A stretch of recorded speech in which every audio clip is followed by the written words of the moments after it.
multidimensional audio. This picture courtesy from Professor Blauert is a beautiful synthesis of what psychoacoustics means. This is the area, what does the sound mean to me? And there is the brain area, where and how is the sound?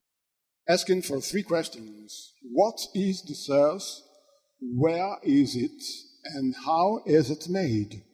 Explaining that elicitation is always twofold. Audition or something to feel, and cognition or something to understand. Well, how many times did I use the word sound so far?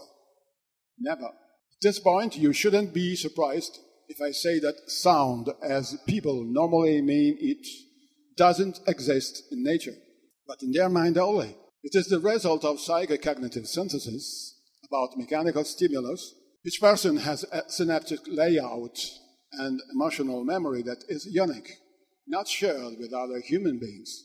What we call sound sensation cannot be measured in the sense of Euclidean geometry, though it's possible a representation as topological space, but only verbally expressed, with the redundancy inherent in a verbalized sensation, as you know. Psychoacoustics tries to find an algebra of this kind of objects, but difficulties are on the agenda.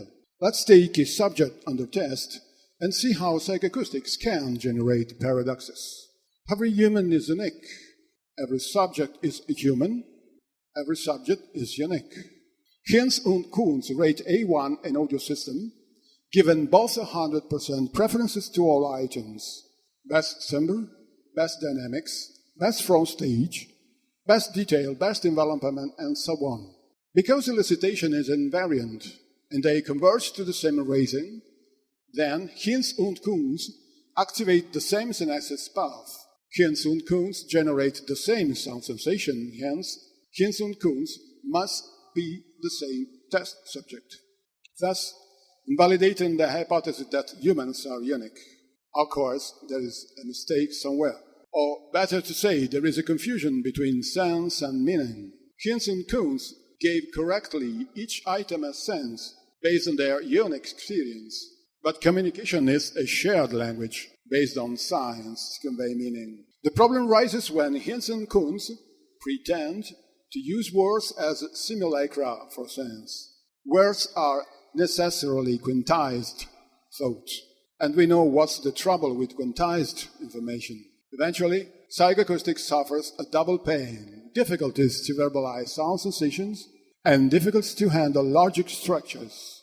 Just an example. Recorded sound is the input to assess audio systems' perceived quality, but sound is the output of brain processing. So, recorded sound cannot be an independent variable. It is a no sense. This way, any audio chain would be a non-causal system. When people speak of sound source, sound radiation, sound proof, sound engineering, sound board, sound reflections, they are actually affirming a mixed conception. Before an acoustical vibration has undergone the brain process, we move ourselves within objective domain.